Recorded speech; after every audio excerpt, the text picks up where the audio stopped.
Hey there.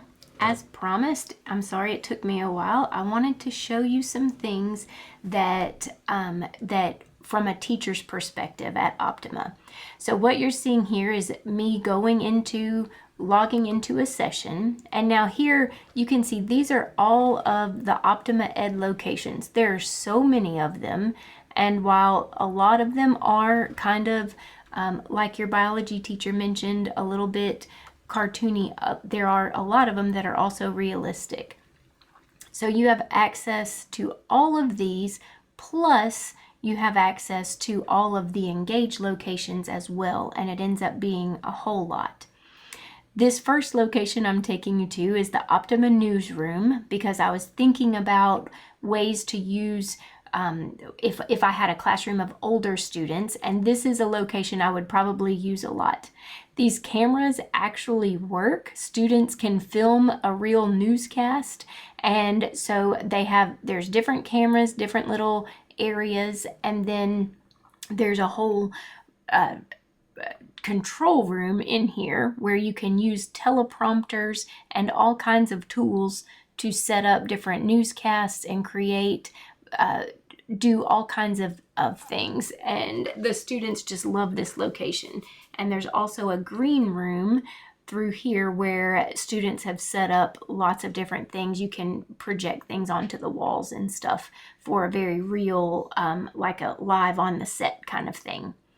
So we also if you are looking at your menu, when you push that button on your hand and the tablet popped up, you have your menu and you can have lots of different actions. You can summon all of your students. You can delete all of the things they've created. You can also go into settings where you can enable their microphones. You can mute everybody to get their attention if you need to. You can turn on, we call them their powers. You can give them powers for recording or to access the web browser or sticky notes or 3D pen or wrist emojis or this thing called the draw pad that I didn't even get to show you. And I think I mentioned you can change the voice from small group voices to a big voice that everybody hears. There's also these things called forms that you can load from before class. You can load in a learning quiz or something, and then the students can open it on their tablets, and as they walk around in VR looking at stuff, they can be answering questions about the activity, and then you can use their responses to generate a grade or a participation grade or just gauge understanding and such. So we also have, all of these things. When we say IFX, we're referring to this gigantic library of students can spawn any of these things, and teachers can too. You can spawn these things to set up the lesson, from math manipulatives, a model of the water cycle, to a dinosaur, to a whole house full of furniture, to anything, an army of Roman soldiers, or basically anything you can imagine, a whole set of rainbow horses, all things. We also have these 360 spheres, and we have a huge library of those as well. And so if you spawn a 360 sphere, I'm spawning it in this small location and it's really small, but you can spawn it in a more open location and make it really big. And then you can use that kind of as the backdrop for your lesson and bring in other things like other IFX and activities into that. And it's very realistic because it's from a Google 360 video. Now this location is a location I used a lot in my Latin class. It's called the Roman Road location, actually.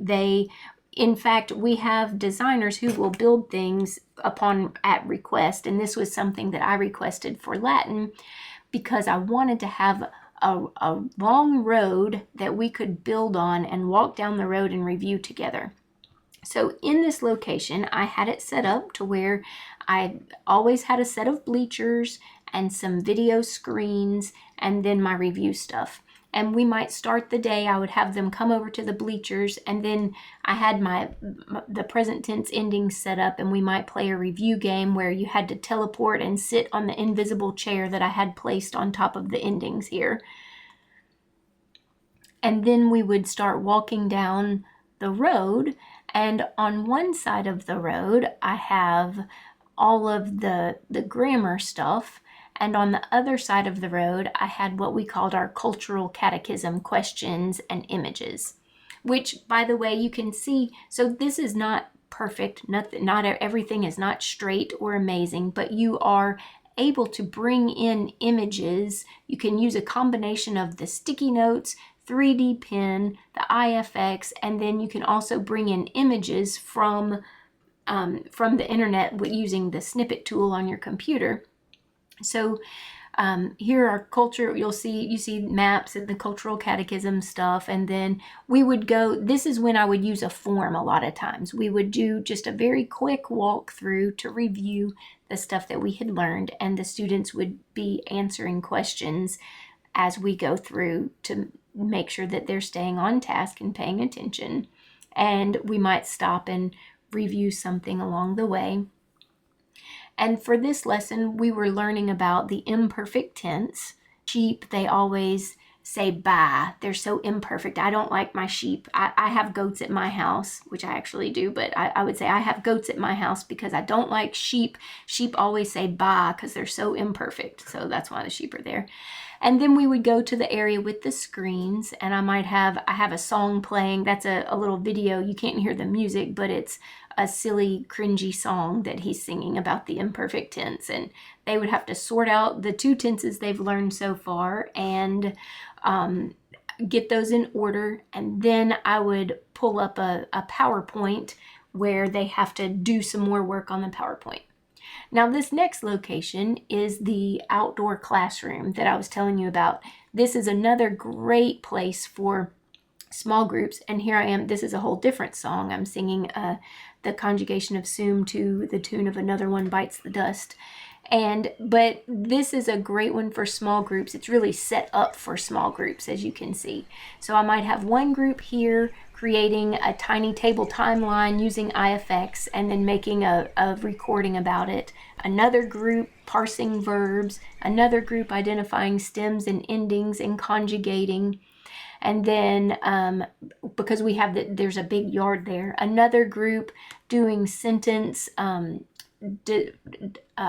identifying the nouns, verbs, and adjectives, and then illustrating their sentence with IFX and taking a photo. And then at the end of class, we would come back to that center table or the bleachers and let students spawn in the videos they had taken. Now, finally, the last thing I wanted to show you is that we also have these fun things called portals. And I loved as a teacher to use these portals where the students had choices of a question. And if they went through one portal, it would spawn them to the next question. And if they got the question wrong, it would spawn them in jail, and they would have to do a review thing or sing a review song for me or answer some questions before I let them start all over. So that is a whole lot, and honestly, I have just touched the surface of it. I was thinking this is getting incredibly long, but I have so much more that I wanted to show you because I was just so excited that you were excited.